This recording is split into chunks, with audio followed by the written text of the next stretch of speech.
Bueno, estamos con Lara Jiménez, una psicóloga deportiva con bastante trayectoria en el mundo del deporte y en concreto del baloncesto.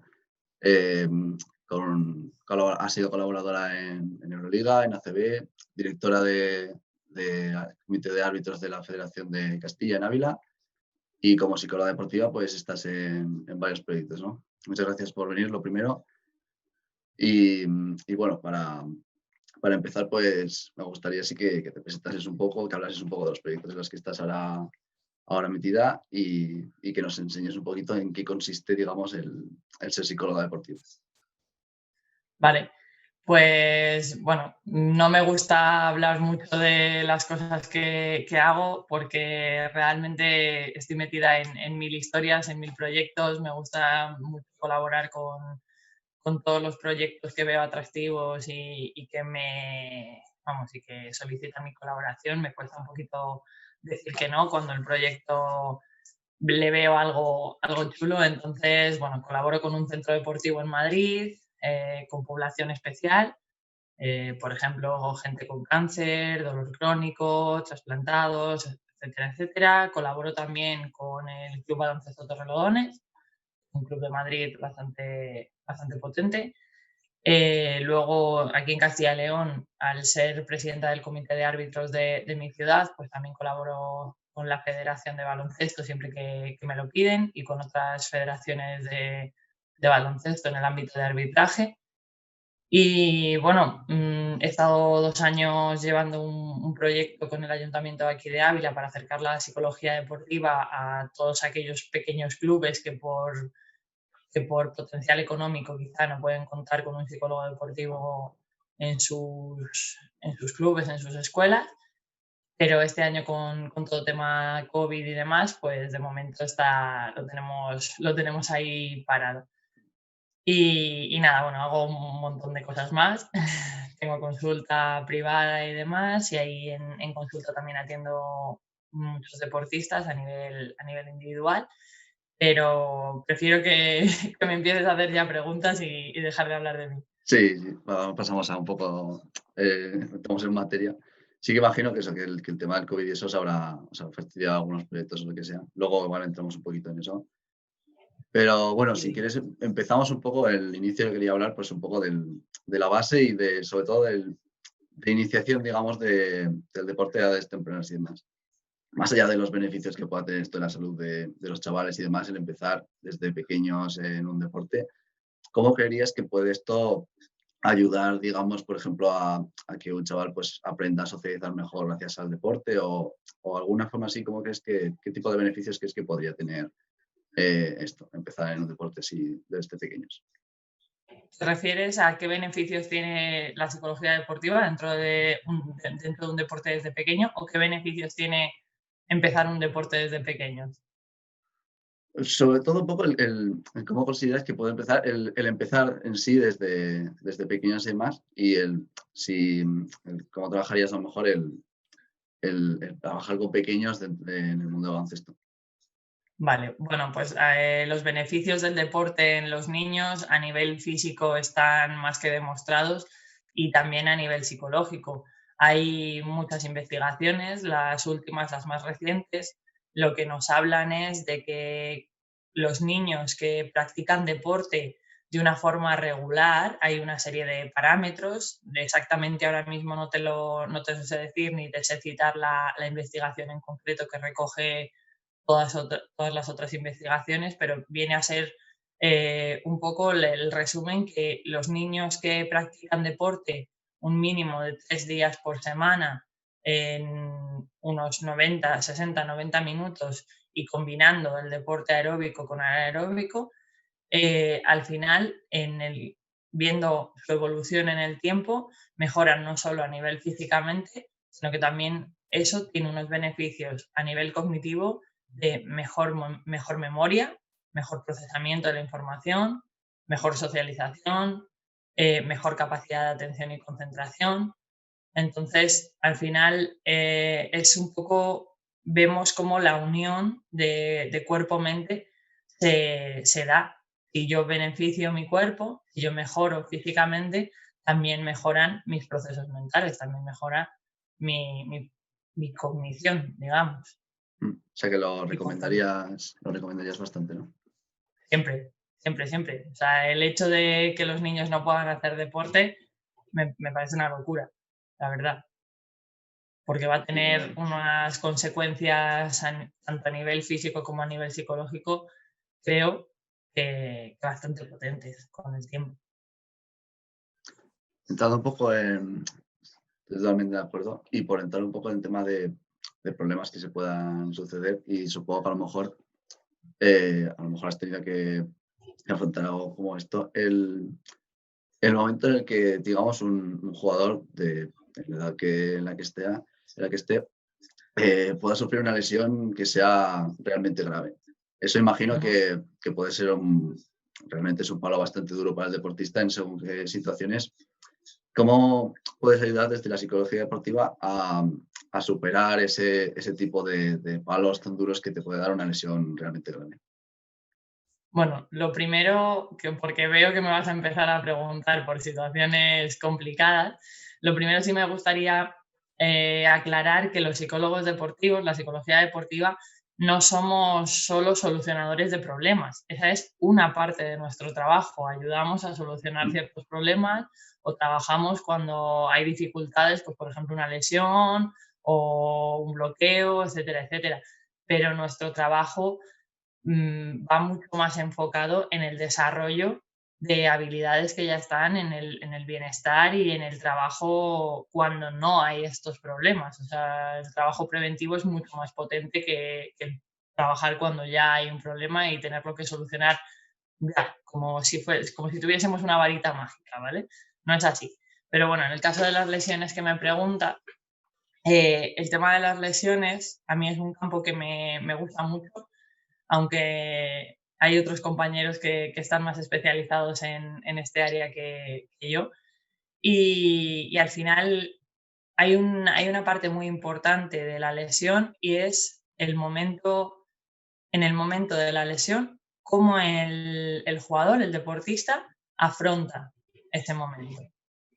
Y digo cómo lo afronta porque muchas veces hay deportistas que bloquean ciertas emociones cuando se lesionan, que no aceptan lo que ha ocurrido o que no lo afrontan, no lo asumen, y eso puede generar luego a nivel de recuperación diferentes dificultades a la hora de volver o a la hora de hacer una buena recuperación durante ese tiempo.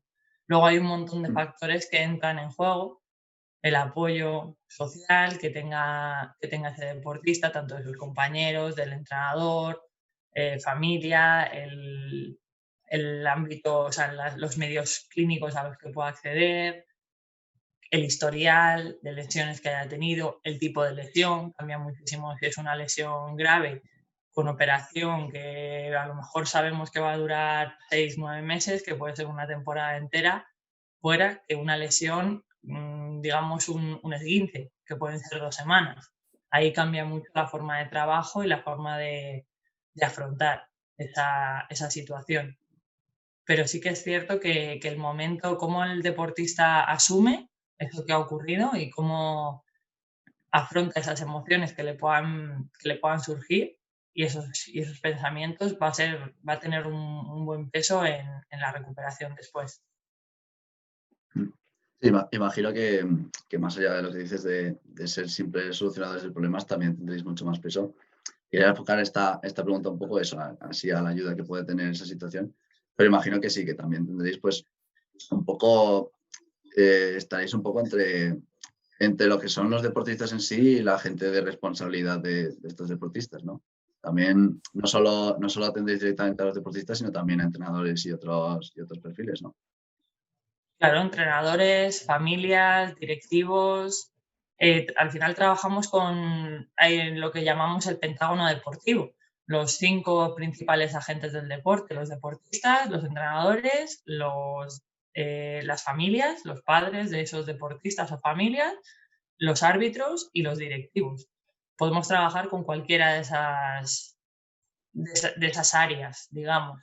Y con los deportistas, por ejemplo, mucho trabajo es se ve claramente cuando haces un trabajo previo, la gran cantidad de problemas que se solucionan, porque cuando llegan esos problemas, por ejemplo, una lesión, si tú has trabajado antes con ese deportista, cómo afrontar situaciones difíciles, cómo reaccionar, cómo gestionar su estrés, cómo gestionar otras emociones que puedan ir relacionadas con un momento desagradable, has trabajado su autodiálogo, sus pensamientos, su capacidad de atención, etcétera, etcétera. Cuando llega ese momento de la lesión, el deportista ya sabe lo que tiene que hacer. El deportista ya sabe asumir ese proceso y ya tiene herramientas para ese shock, por decirlo de alguna manera, que te provoca el momento de la lesión, para saber afrontarlo y para saber empezar a recuperarse desde el minuto uno. Que también hacéis eso, el educar a aprender ese tipo de, de- de evitar esos problemas, ¿no? Digamos. Sí, ¿Crees a que ver, una lesión muchas veces no se puede evitar. Hay una parte sí, que no bueno, puedes evitar, pero será, hay hay otra momentos parte que inevitables, sí. sí. Pero hay otra parte que sí. Por ejemplo, tú puedes trabajar la concentración, donde pone el foco de atención el deportista, a qué elementos atiende, en qué está concentrado en cada momento. Y dependiendo de en qué esté concentrado el deportista y cómo sepa dirigir su atención, por ejemplo, pues puede evitar en un momento dado un mal golpe de otro contrincante que le viene y que no está, le viene de una manera que puede ser peligrosa, o sea, que viene a hacerle una falta o a darle un golpe de una manera peligrosa. Si yo sé a dónde tengo que dirigir mi atención, estoy enfocado en lo que debo, probablemente puedo evitar ese tipo de situaciones que me puedan generar una lesión. Por poner un ejemplo así un poco rápido. Mm. ¿Crees que otro ejemplo de eso, de algo que se deba gestionar el tiempo, prepararlo para el momento en el que llegue, que también creo que o sea, es también una situación inevitable, el tema de la retirada de deportistas? Hay muchos deportistas que, sobre todo los de más de élite, digamos, como que lo que viene a ser la retirada la vas postergando hasta el momento en el que acaba llegando, por a lo mejor el no querer enfrentarse a esa situación, pero será, imagino, fundamental ir preparándolo para el momento en el que llegue, porque, digamos, el paso del dique seco al dique seco, digamos, de terminar tu carrera y tener que empezar otro proyecto, otra cosa, supongo que será importante ir preparándolo con el tiempo, ¿no? Sí, por supuesto.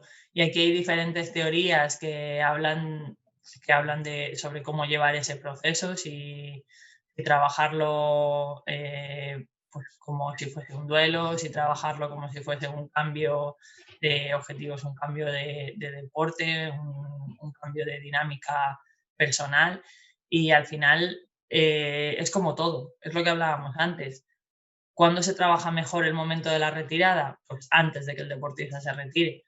Realmente es bueno trabajar el momento de la retirada desde mucho antes de que el deportista se retira, porque en cualquier momento puede ocurrir, y ya no una retirada deportiva, sino a lo mejor un cambio de deporte, porque Mm, pase cualquier cosa que haga al deportista querer cambiar de deporte. O, por ejemplo, cuando trabajamos desde adolescentes, ese momento en el que a lo mejor ya empiezan a trabajar en alto rendimiento y tienen que empezar a combinar o a plantearse qué estudios realizan, cómo poder combinar estudios superiores o el bachillerato, que ya es más exigente, digamos, que el instituto, con un deporte de alto rendimiento, con 4 entrenamientos a la semana, más partidos, más un montón de cosas, como organizar el tiempo, a qué se quieren dedicar, qué, digamos, plan B si no me dedico al deporte profesional. Muchas áreas o muchos momentos que se pueden preparar antes para que cuando eso suceda, cuando suceda el momento de la retirada, el deportista ya esté preparado y sepa perfectamente qué hacer y sea una transición sana, la de dejar de jugar o la de cambiar de deporte o la de dejar el alto rendimiento aunque siga en ese mismo deporte. Al final es un poco trabajar las habilidades previas del deportista para que en ese momento vaya todo bien. También se puede trabajar el momento de la retirada, si no se ha trabajado previamente, en solucionar pues ciertas situaciones que se pueden dar, como una gestión del estrés, como una gestión de la ansiedad que puede producir pasar de estar en competición semanal a estar en ese dique seco que dices, estar sin hacer nada, entre comillas, el cómo organizar su tiempo, etcétera, etcétera. Todo eso se puede trabajar también después, pero lo ideal es irlo trabajando antes. Es fundamental ser proactivos en este tipo de situaciones, ¿no? Ser proactivos. Sí, No te dio bien, se ha cortado. digo, sí, que es fundamental ser proactivos en este tipo de situaciones, ¿no? El O sea, deportista, por supuesto. Claro, o sea, nosotros como psicólogos no tenemos una varita mágica, lleguemos y digamos, hala, has cambiado lo que querías cambiar, ahora sabes gestionar tus emociones, ahora sabes gestionar esta situación. No, obviamente nosotros estamos para ayudar y dar herramientas, potenciar recursos que la persona tenga, desarrollar sus habilidades y escuchar las necesidades de la persona para un poco favorecer que esa misma persona de forma autónoma sepa resolver sus problemas, sepa actuar en diferentes situaciones, pero no es responsabilidad nuestra. Entonces, si la persona no es proactiva en ese desarrollo de habilidades, en ese cambio, digamos, por mucho que nosotros hagamos, va a ser difícil sí, ayudar a la persona. exactamente. Además, cada persona es un mundo, entonces cada persona deberá gestionar un poco según cómo sea y según las herramientas o cómo sea su comportamiento, ¿no? Pasando a algo un poco menos, vamos a dejar de lado un poco las cosas malas de lesiones y retiradas. Quería hacerte una pequeña pregunta, así consigues contestarme, sobre esos momentos en el deporte, sobre todo se nota mucho en lo que es el deporte profesional, esos momentos decisivos en los que un jugador tiene esas situaciones en las que hace grandes cosas en momentos en los que tienes muy pocos segundos o incluso milésimas para tomar una decisión y vemos que los deportistas más de élite consiguen salir de esas situaciones. Esos momentos decisivos, esos momentos clutch, como se puede llamar en el baloncesto, digamos, se pueden entrenar, digamos, se puede trabajar con ellos de alguna forma. Es decir, más allá a lo mejor de la propia creatividad que pueda tener un jugador para desenvolverse en esas situaciones, ¿hay alguna forma, digamos, como el automatismo del ejercitar los aspectos técnicos o algo así? ¿Hay alguna herramienta que te permita entrenar ese tipo de momentos? Claro, por supuesto, y es algo que se puede entrenar en los propios entrenamientos, no hace falta entrenarlo fuera en sesiones aparte, que también se puede, pero me refiero que dentro de los propios entrenamientos podemos generar pequeños ejercicios en momentos simulando momentos de presión, como puede ser un final de partido, como puede ser un final de posesión, en los que los deportistas vayan entrenándose en esas situaciones, vayan probando diferentes recursos que tienen en esas situaciones para que en el momento de partido, cuando se dé ese final de posesión o ese final de partido y tengan que actuar, ya tengan ese entrenamiento previo. O sea, podemos perfectamente hacer un montón de juegos, entre comillas, o de ejercicios en los que combinemos la técnica o la táctica con esa preparación en momentos de presión. Bueno, No sé si te he respondido. sí, sí, me responde, sí. Así para terminar, te quería proponer un pequeño ejercicio y así ponerte un hipotético jugador, digamos, un Ujú. jugador que técnicamente es bastante notable, físicamente notable también, que a lo mejor en los entrenamientos digamos que es un jugador que destaca en su equipo y demás, creo que a la hora de los partidos como que se viene a menos y como que no saca todo ese buen juego que sí que muestra con su equipo fuera del día del partido. entiendo que tendrías que conocer a ese jugador a lo mejor si tuvieras que abordar esa situación para ayudarle, pero digamos, si te viniese un jugador con esa situación, eh, ¿qué, mm, qué cosas intentarías analizar de ese jugador para intentar buscar con él una solución a este problema? Sea de cualquier ámbito, digamos. Ujú. Pues como bien has dicho, lo primero sería conocer bien a la persona, conocer bien cuál es su situación, cuál es su papel en el equipo, qué expectativas tiene de su rol, si conoce su rol real o no, porque muchas veces esas situaciones pueden darse porque la persona se ha generado unas expectativas sobre el rendimiento que tiene que tener en los partidos y hay una presión, digamos, autogenerada de qué es lo que tiene que hacer en los partidos y esa presión no la sabe gestionar adecuadamente o no es real, no es eso lo que se le pide, no es ese su rol en el equipo. También trabajaría sobre el foco de atención, sobre qué foco de atención, hacia dónde se dirige el foco de atención de la persona, porque puede ser que en los partidos su rendimiento no sea adecuado o baje bastante respecto a los entrenamientos, porque dirija su foco de atención hacia elementos como por ejemplo la grada o los árbitros o los rivales que puedan, digamos, ser en ese momento perjudiciales para su rendimiento, o sea, le interfieran negativamente en su rendimiento.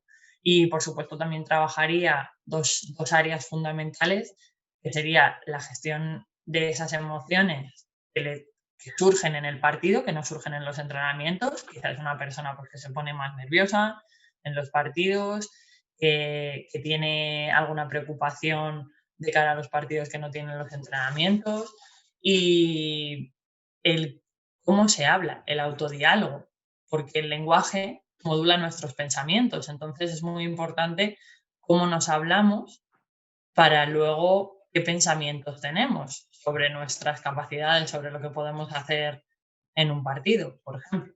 Por darte así esto es muy, muy resumido y habría que ver cada persona es un mundo, pero bueno, sí que serían 4 áreas que tocaría seguro. Vale, pues muchas gracias por contestar a estas preguntas y llegamos al final. Bueno, gracias sobre todo por venir, a pesar de las situaciones de COVID y demás que nos complican un poco cosas, pero gracias a videollamadas y por ahí podemos seguir trabajando de más cosas. Sí, supongo que bueno, el tema de COVID a vosotros os habrá afectado a lo mejor en los parones que hemos tenido demás a nivel deportivo y demás. Si así podemos despedir, si quieres mandar algún mensaje así de alguna sugerencia para esta situación hasta que terminemos con el tema del coronavirus. Bueno, yo realmente sí que es cierto que muchos proyectos se han perdido o se han parado. A lo mejor no se han perdido del todo, pero sí que se han parado. Pero dejar un poco el mensaje de que siempre hay algo que hacer. Siempre se puede mantener conectado un equipo, ya sea por videollamadas, ya sea por retos, ya sea por diferentes herramientas, o precisamente el mundo digital nos permite tener un montón de recursos para seguir haciendo equipo, que muchas veces es más importante que el entrenar la técnica o la táctica, sobre todo cuando es deporte base. Y si conseguimos mantener un equipo cohesionado, unido, aunque no estén pudiendo entrenar, vamos a tener mucho ganado cuando podamos volver a la pista. Totalmente de acuerdo. Pues muchas gracias por haber contestado nuestras preguntas y te deseamos lo mejor desde aquí. Gracias a vosotros por invitarme. Os deseo también lo mejor a vosotros con el canal y el proyecto.